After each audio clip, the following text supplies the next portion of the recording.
Well, good morning, and thank you for listening to Winds of Praise. This is KWPBLP Newport, and this is the Co-Founders Corner. This is Scott Albright with... Kelli Albright. Yeah, and our special guest, David Crayk. Hey. And I think I'm going to leave a lot of this interview to you two because of the Post. Kelli is the editor of the Winds of Praise Post, and David, you are a writer. Yeah, I've written a few articles for the Post. Yeah.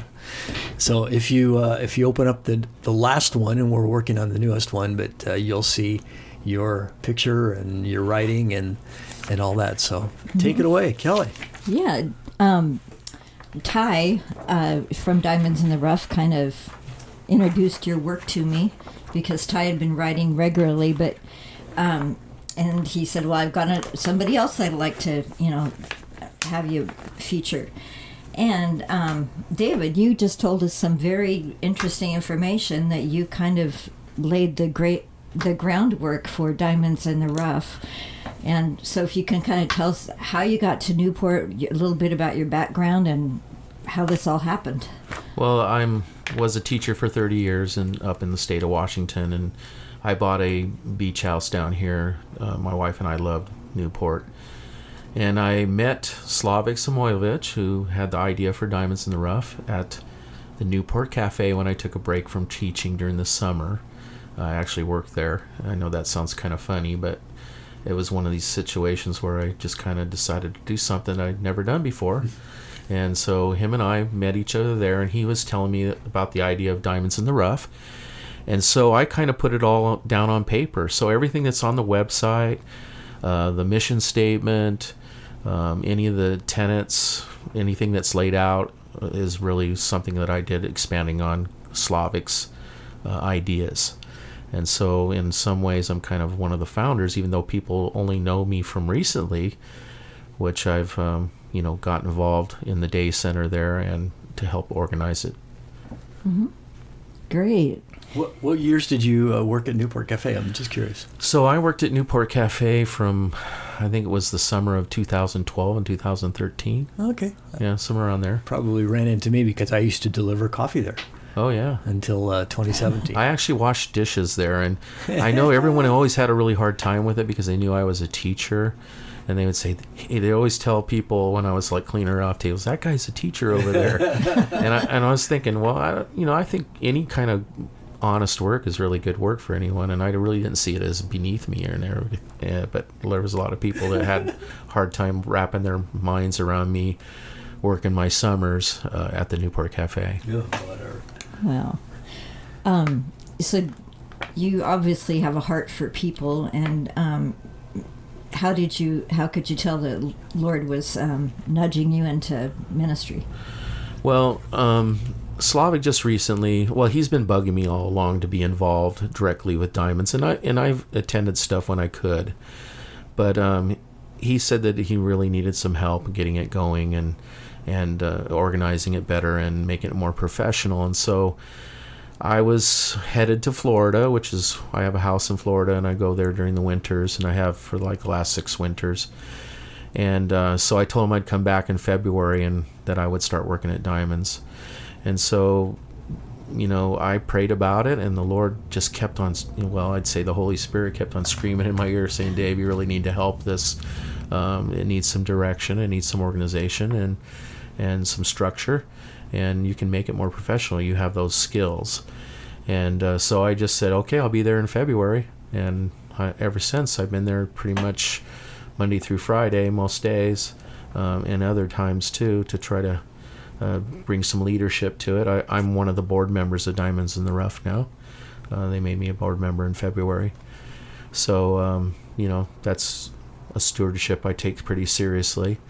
And so, I help conduct the meetings that we started having board meetings and things like that, which we really hadn't had board meetings before this.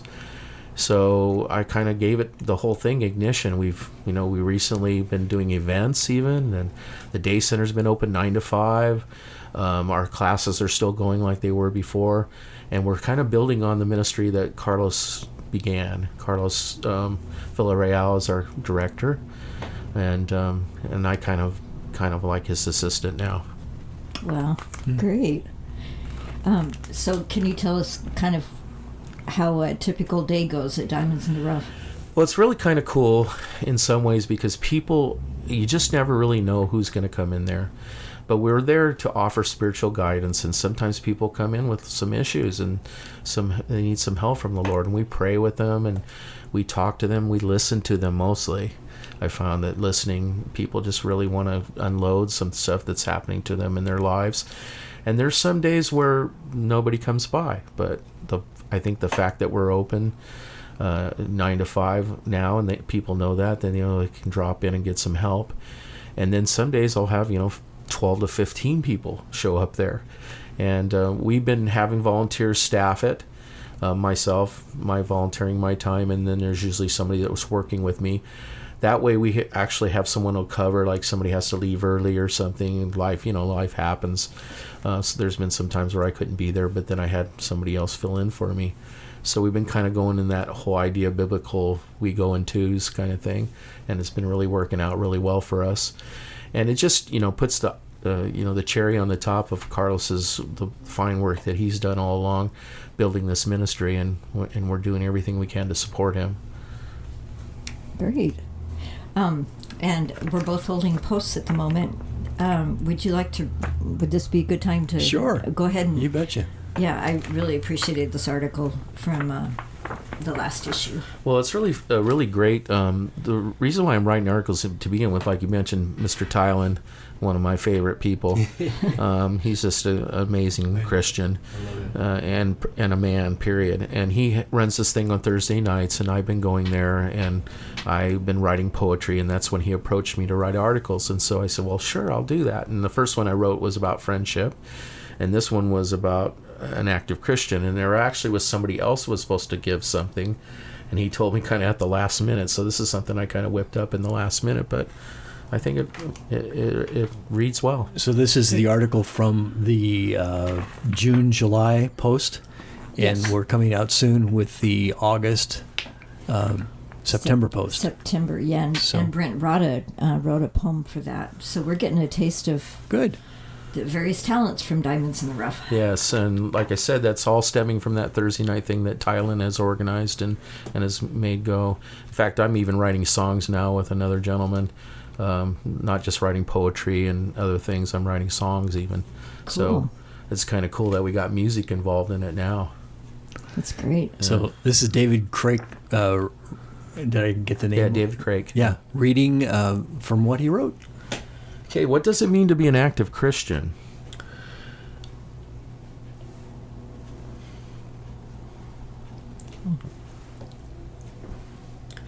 It is the same.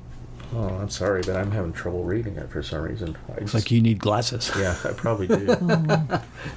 I do. Okay, it is one thing to believe in God, and another thing to be an active Christian. An active Christian believes. Yeah, I don't know. Let's not let you go through that. It looks like you're in torment over there trying to read your own article. Yeah, I'm sorry. Tell you what, you can. I didn't expect this to happen, but Yeah. I just had some eye surgery, so it's really hard for me to see close. Here's the thing: anybody listening can go to the website windsofpraise.com and pull up the Adobe Acrobat, and you can read the article yourself. How about that?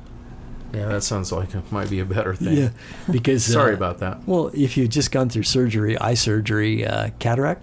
Yeah, cataract. Yeah. So I've gone through that. understandable, and I've had my eyes tested and diluted and all that stuff, and you get out and it's like, man, what did they just do? I feel normal, but doesn't look normal. Yeah, actually, my far away vision is like super sharp right now. Oh, good. But good. for some reason, the close vision, they haven't adjusted the lenses yet. I haven't gone to those appointments. All right. Go ahead. Do you have a question? Well, maybe you would like to share your testimony. Yeah. Well, it's kind of an interesting testimony in my mind because it started out in a long time ago in like 1972, and I was in a place called Bullhead City, Arizona, and my parents were going down there. My dad was kind of an avid fisherman, and he would fish on the Colorado River. And my friend and I, we were at the dam, Davis Dam, and there's this group of Christian women came by and gave us these chick, I think they're chick Bible tracts. Oh. Yeah, and it invited us to go to some revival that night. So we went to the revival, and we really got pepped up on Christianity and everything. And at that time, of course, I wasn't a Christian. And then on the way back home, in the car, I started reading the chick tracts, and there was a thing in there about a prayer about, basically the sinner's prayer to accept Jesus. And so I kind of openly read that to myself and accepted the Lord then. And so when I got back to Yorba Linda, California, which is where I'm from, I sought a place to go to church, and I started attending. There was a big movement at that time through the Calvary Chapel, Chuck Smith and trying to think of the other guy's name, Lonnie Frisbee, and I know there's a guy's evangelist now, is a real famous one. Anyways, they were running Bible studies and stuff like that. Greg Laurie? Greg Laurie. I don't know why I didn't remember him.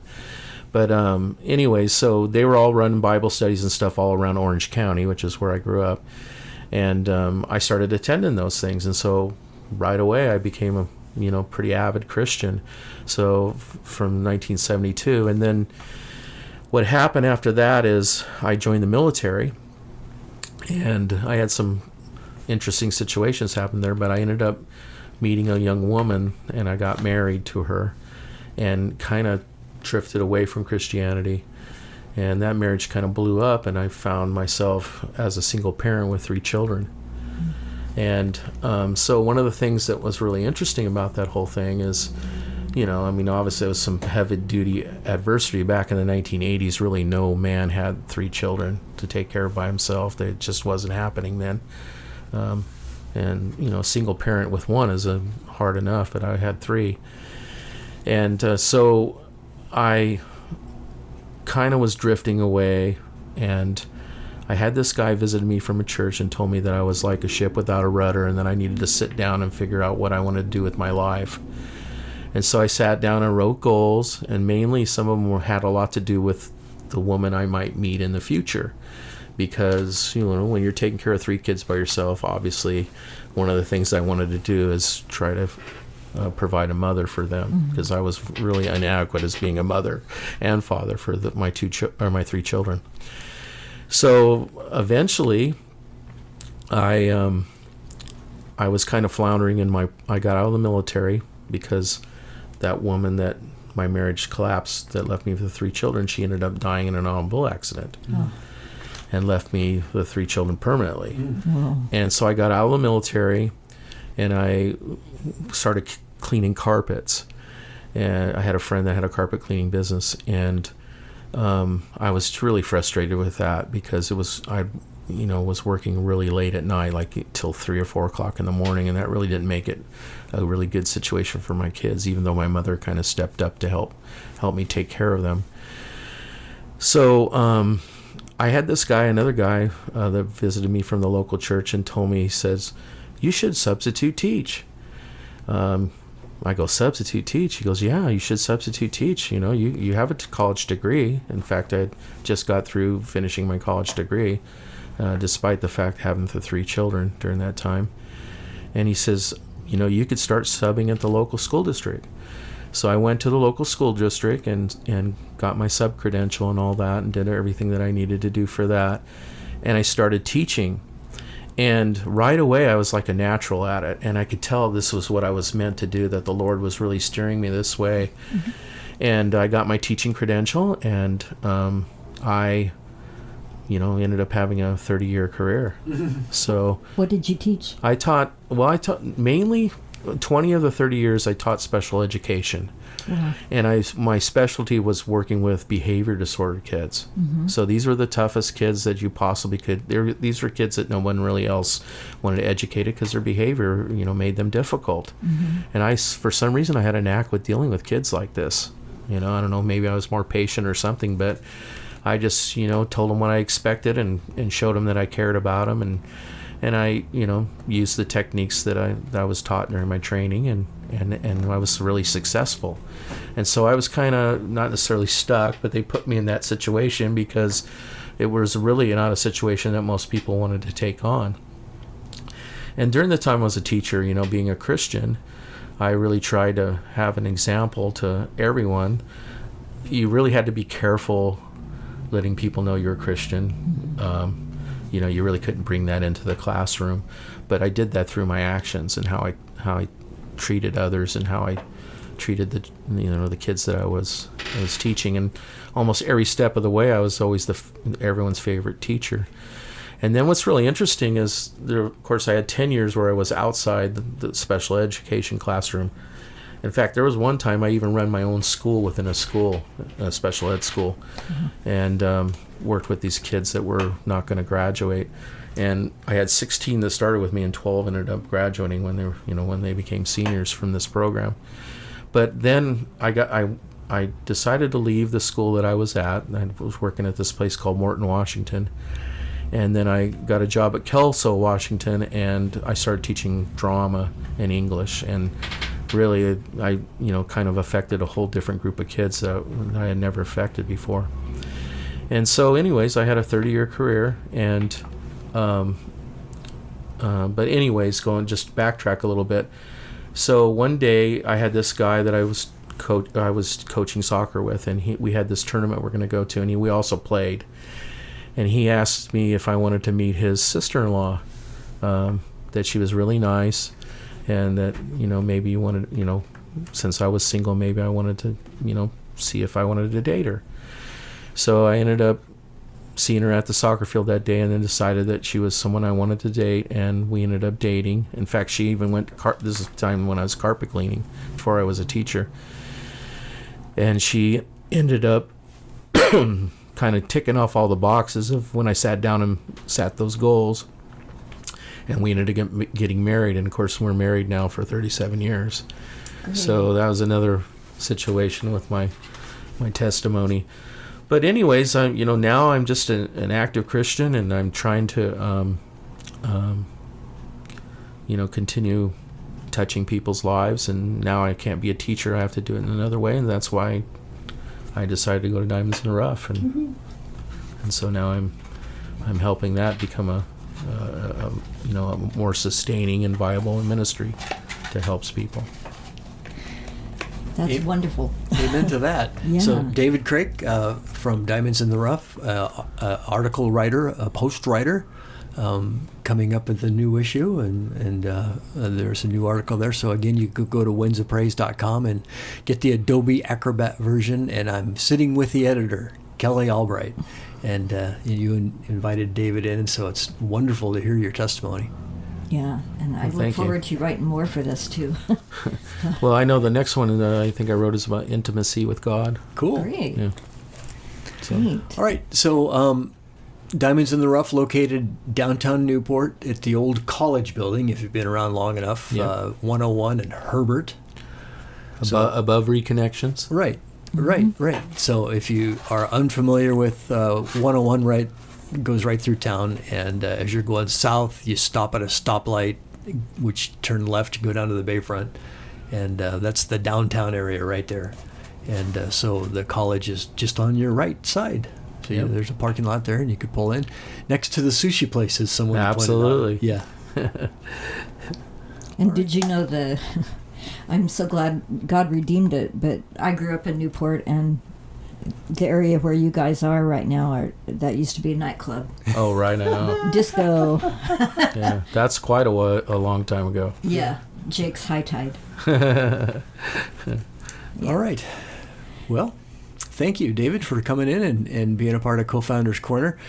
You've been listening to Winds of Praise Broadcasting, and we do this 24 hours a day, and just really appreciate that you're a part of Diamonds in the Rough. In fact, our reason that God has used it here. You're one of the guys behind the scene. You don't blow a big trumpet and say, "Here I am, look at me." No. You just do the work. Absolutely.